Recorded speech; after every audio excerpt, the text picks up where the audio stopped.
जब वो अपने मुंह से नकाब हटा देता है तो पुलिस जो है वो उसको पहचान लेती है कि मिलन कुमार का ये छोटा भाई जो है वो ये छोटा भाई मिलन कुमार का सुमित कुमार है।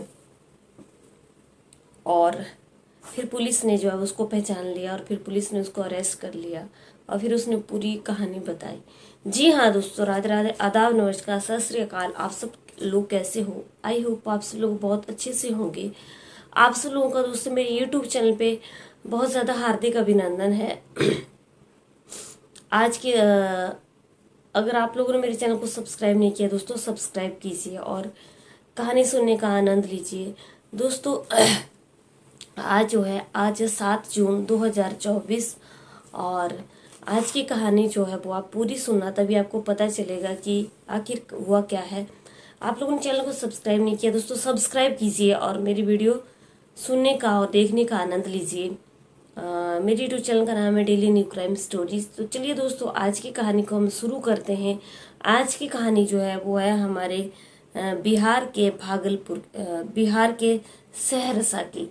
जी हाँ दोस्तों, आज की कहानी है बिहार के सहरसा की, जहाँ पे 1 जून को क्या होता है कि पति जो है वो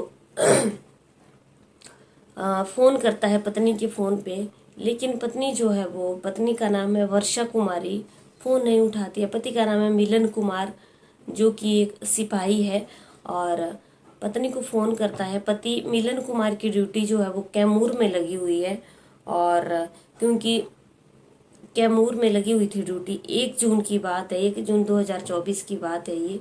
और क्योंकि लोकसभा के जो इलेक्शन अभी होने थे तो उसकी ड्यूटी लगी हुई थी कैमूर में। पत्नी जो थी वो सरकारी आवास में रहती थी जो कि पुलिस वालों को मिले हुए होते हैं। अब क्या होता है कि पत्नी फोन नहीं उठा रही है। अब पति जो है वो मिलन कुमार, जिसकी उम्र 30 साल है, पत्नी की उम्र जो है वो 22 साल है। अब पति को चिंता सताने लगती है कि आखिर पत्नी फोन क्यों नहीं उठा रही है। अब वो पति जो है वो बराबर वाले घर में फोन करता है कि क्योंकि पुलिस लाइन में और भी बहुत लोग रहते हैं और भी परिवार रहते हैं। तो जब वो उनको फोन करते हैं तो पता चलता है कि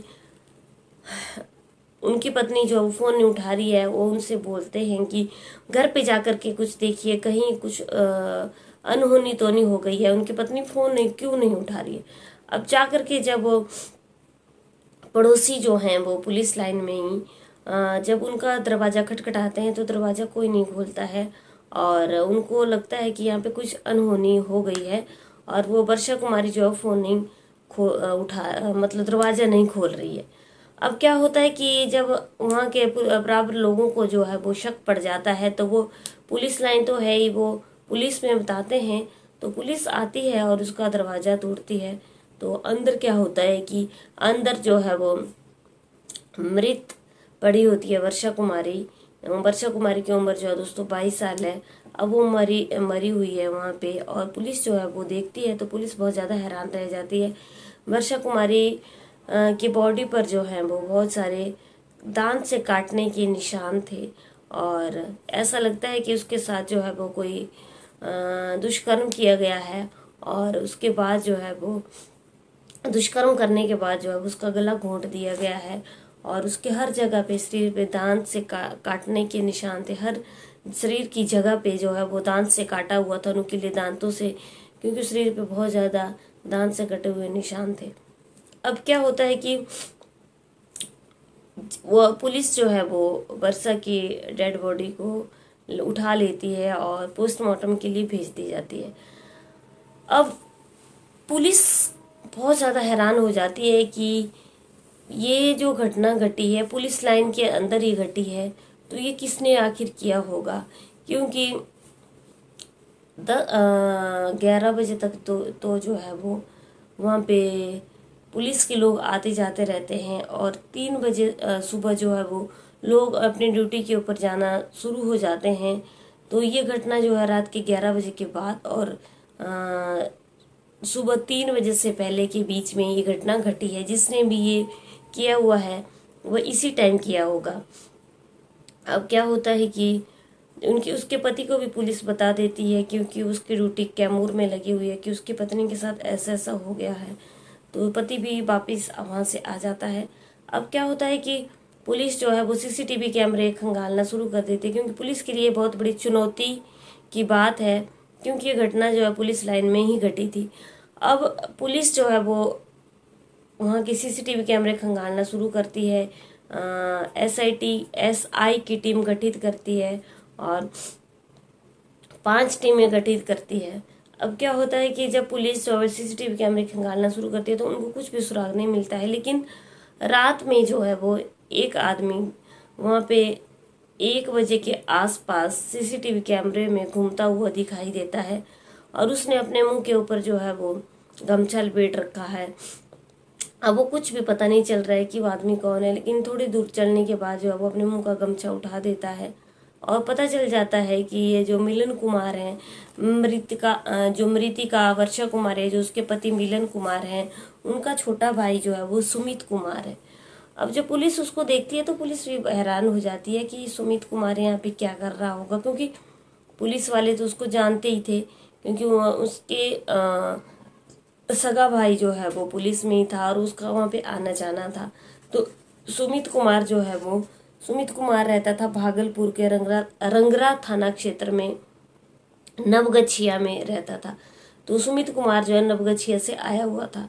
अब सुमित कुमार को पुलिस ने जो है वो अरेस्ट कर लिया और उससे पूछताछ की गई कि आखिर वो यहाँ पे क्या कर रहा है। पहले तो वो घबरा गया, लेकिन उसने बाद में अपनी सारी बातें बता दी कि आखिर वो रात के 1 बजे यहाँ पे क्यों घूम रहा था। उसने बता दिया कि जो उसका भाई मिलन कुमार है वो 26 मई 2024 को यहीं पे घर पे आया, यहीं सरसा पुलिस लाइन थाना क्षेत्र में जो आया हुआ था। और जो भाभी है वर्षा कुमारी, उसकी और भाई की आपस में नहीं बनती थी। भाई को जो है वो शक था कि उसके कहीं अवैध संबंध है। तो भाई ने जो है वो मेरे साथ मिल करके हम दोनों ने एक प्लान बनाया कि मेरे भाई ने मेरे से कहा कि तुम पहले जो है वो उसका रेप करो, रेप करने के बाद जो है वो उसके बाद तुम उसका कत्ल कर दो। तो उसके बाद मैंने जो है उसका अत्याचार किए उसके ऊपर और उसको मारा पीटा। और भाई ने मुझसे ये भी कहा कि तुम अपना मोबाइल मत लाना, क्योंकि तुम अपना मोबाइल लाओगे तो तुम्हारी लोकेशन ट्रैक की जाएगी और तुम पकड़े जाओगे। इसलिए उसने अपना मोबाइल जो है वो नवगछिया में ही छोड़ आया और वो वहाँ से जो है वो ट्रेन के ज़रिए जो है वो वहाँ पे आ गया और ट्रेन से उतर करके वो सीधा अपनी भाभी के भैया के घर आ गया, जहाँ पे जो है वो भाभी अकेली थी। और उसने दरवाज़ा खोला और अंदर वो घुस गया और जो है वो उसने भाभी के जो है वो साथ बदतमीजी करना शुरू कर दिया। और उसने अपने सारे अपराध कबूल कर लिए कि उसने अपने भाभी के शरीर को पहले काटा, दांतों से काटा, अपने नुकीले दांतों से काटा। और भाभी के पेट में जो है वो बच्चा भी था, वो गर्भवती भी थी। अब क्या था कि जब पुलिस ने ये सारी कहानी सुनी तो पुलिस के भी पैरों तले ज़मीन खिसक गई कि कभी ऐसा हो सकता है कि एक पति जो है वो अपनी पत्नी को मरवाने के लिए अपने भाई के साथ मिलकर के ऐसी साजिश कर सकता है। अब पति जो है वो मिलन कुमार को भी पुलिस ने अरेस्ट किया और उससे पूछताछ की। पति मिलन कुमार ने जो है वो सारी बातें पुलिस को बता दी कि उसकी अपनी पत्नी के साथ बिल्कुल भी नहीं बनती थी। 26 मई को जब वो आया हुआ था तब भी उसके साथ जो है वो लड़ाई झगड़ा हुआ था और वो उसे अपनी पत्नी से छुटकारा पाना चाहता था। इसलिए उसने अपने भाई के साथ मिल करके उसको मारने की साजिश रची कि वो उसके रास्ते से हट जाएगी तो वो सुखी हो जाएगा और उसकी ज़िंदगी जो है वो खुशहाल हो जाएगी। अब क्या हुआ कि पत्नी जो है वो मृतिका वर्षा कुमार, जिसकी उम्र 22 साल है, ये दुनिया छोड़ करके चली गई और पेट में बच्चा था वो भी ख़त्म हो गया। उसके साथ जो है वो बहुत ज़्यादा घिनौनी हरकत हुई। पुलिस को जो है वो ऐसे लोगों के साथ जो है वो कड़ी से कड़ी उनको सज़ा देनी चाहिए ताकि कोई भी ऐसा ना करे, क्योंकि वर्षा कुमारी को क्या पता था कि देवर जो है वो भाई के समान होता है, वो आकर के उसके साथ जो है वो घिनौनी हरकत करेगा और उसके बाद जो है उसका गला चद्दर से दबा करके उसको हमेशा हमेशा के लिए मार देगा। उसने उसके साथ अत्याचार करने के बाद जो है उसके गले को चादर से दबाया और उसको वहीं पे ख़त्म कर दिया। और ख़त्म करने के बाद वो तुरंत वहाँ से भाग गया ताकि किसी के ऊपर उसको शक ना हो और वो पुलिस की गिरफ्त में ना आए। लेकिन दोस्तों बताते हैं ना कि पुलिस की निगाहें जो है वो बहुत तेज़ होती हैं। अपराधी चाहे कितना भी शातिर क्यों ना हो, एक ना एक दिन वो पुलिस की पकड़ में आ ही जाता है। अब पुलिस ने क्या करा कि इन दोनों भाइयों मिलन कुमार को, सुमित कुमार को जो है वो अरेस्ट कर लिया और अरेस्ट करने के बाद जो है वो इनको जेल में डाल दिया। इस कहानी से दोस्तों हमें यही सीख मिलती है कि किसी के ऊपर कोई भी भरोसा नहीं करना चाहिए। और इसमें बेचारी मृतिका वर्षा कुमारी का क्या दोष है, क्योंकि उसे क्या पता था कि देवर जो है उसके साथ गलत हरकत करने के लिए आ रहा है, उसको जान से मारने के लिए उसके घर में आ रहा है। इसलिए दोस्तों मेरा कहानी सुनाने का उद्देश्य सिर्फ यही था कि आप लोग सतर्क रहें, सचेत रहें कि हमारे देश दुनिया में ऐसी ऐसी घटनाएं भी घट रही हैं और किसी के ऊपर कोई भी भरोसा नहीं किया जा सकता है। अगर आपकी कोई घरेलू लड़ाई है, कोई झगड़ा है, कोई आपस में विवाद है तो अपने साथ अकेला ना रहे, अपने साथ किसी ना किसी को रखें, क्योंकि कभी भी किसी के साथ कोई भी अनहोनी घटना घट सकती है।